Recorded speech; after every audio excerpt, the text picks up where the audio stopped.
L'industrie de l'accompagnement entrepreneurial est de plus en plus concurrentielle. Les incubateurs font face à de nombreuses menaces, les financeurs publics réduisent leurs dotations et les entrepreneurs se détournent de l'incubation traditionnelle pour des modèles d'accompagnement concurrents plus en vogue comme l'accélération, le mentorat et le coworking par exemple. Les incubateurs doivent donc faire évoluer leur business model afin de mieux s'adapter à ces turbulences. Pour comprendre cette adaptation continue des structures d'accompagnement à leur environnement, voire pour devancer la concurrence, nous mobilisons la théorie des capacités dynamiques. Notre recherche, conduite avec ma doctorante Amandine Moss, montre que 2 capacités dynamiques sont créées par les incubateurs. Une capacité à développer de nouveaux modèles d'accompagnement et une capacité à intégrer des partenaires dans l'incubateur. Grâce au développement de ces 2 capacités dynamiques, les incubateurs transforment leur business model traditionnel, simple et facilement duplicable, en un business model complexe fondé sur la combinaison de plusieurs modèles d'accompagnement. Une nouvelle génération de business models d'incubateurs émerge, tous différents et dépendant fortement de la capacité entrepreneuriale du directeur de l'incubateur. L'incubateur devient aujourd'hui une entreprise comme une autre. Il n'y a plus un business model, mais des business models spécifiques à chaque structure. Ils sont tous différents, complexes et très évolutifs. Les incubateurs cherchent à se différencier pour mieux capter et fidéliser leur clientèle.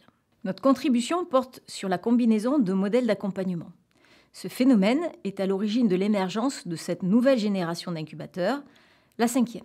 L'incubation traditionnelle a été présentée comme basique, souvent duplicable d'un entrepreneur à l'autre et surtout incompatible avec des modèles d'accompagnement plus récents, comme l'accélération, le coworking ou le mentorat par exemple, et pour ne citer que les plus connus du grand public.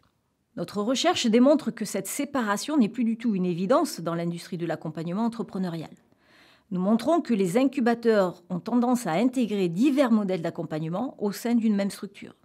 Cette 5e génération de business model marque la volonté et la nécessité d'adaptation des incubateurs dans un environnement devenu turbulent où la concurrence s'accroît et où les ressources financières publiques se raréfient.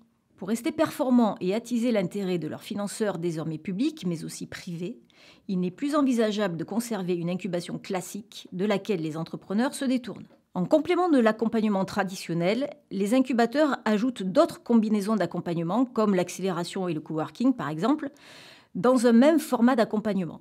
Il n'y a pas si longtemps, ces modes d'accompagnement n'étaient pas cumulés dans une même structure.